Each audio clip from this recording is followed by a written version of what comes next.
something caught my eye, a tiny little thing that looked like a rat or a squirrel. So I got closer to it and I saw it moving, and I was shocked because I've never seen such thing up close. So I went on Google and found out that it was a wild eastern cottontail rabbit.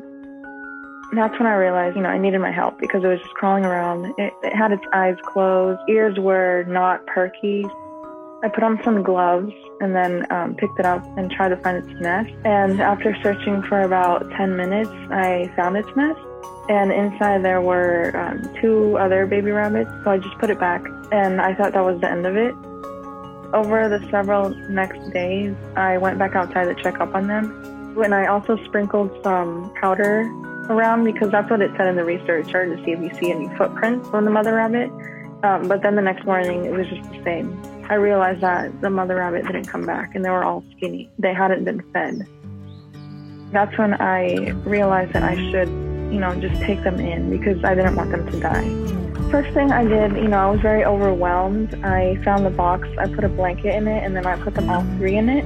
And I also went back to the nest and took some of the mother's fur because I found some and I thought it would be good to acclimate them. In the beginning, I had to research everything. I found out that they needed mother's milk, and they actually needed to be fed 3 to 4 hours every day. The best thing I could find that was similar to mother's milk was kitten milk replacement. And then I used an eyedropper to pick that up, and I had to mouth feed them. It was very hard to keep them alive. I was very sad because 2 passed away. After that, I was just very paranoid that this bunny would pass away. Every time I would go outside, I would just prepare myself to see, a dead baby rabbit. I was just so scared.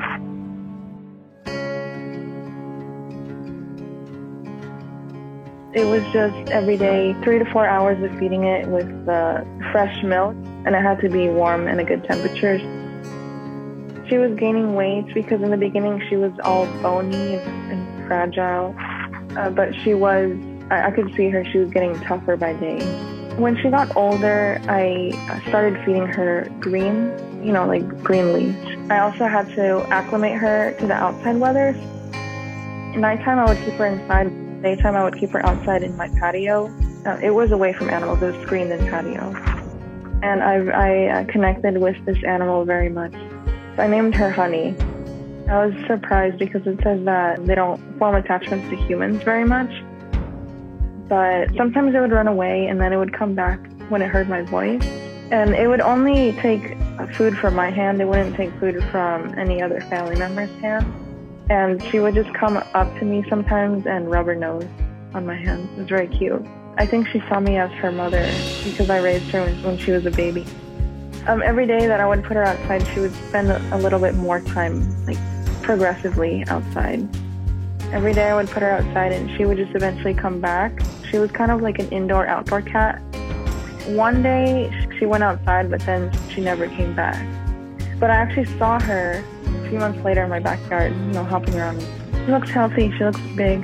I feel like a mom that had its child go away to college or something. It feels sad, but it feels, I feel like it had to happen because she was just, in the end, I think she's better out in her natural environment in the wild. I like to think that she still remembers me, but I'm pretty sure that she just comes back to graze on the grass. I think the best part and the most rewarding part was keeping her alive and seeing her grow up every day. I guess it was just, I was impressed by myself because I Googled that. It's like a 10% chance survival for baby rabbits when they're orphaned. So I kind of surprised myself that it survived, but I'm just so glad it did.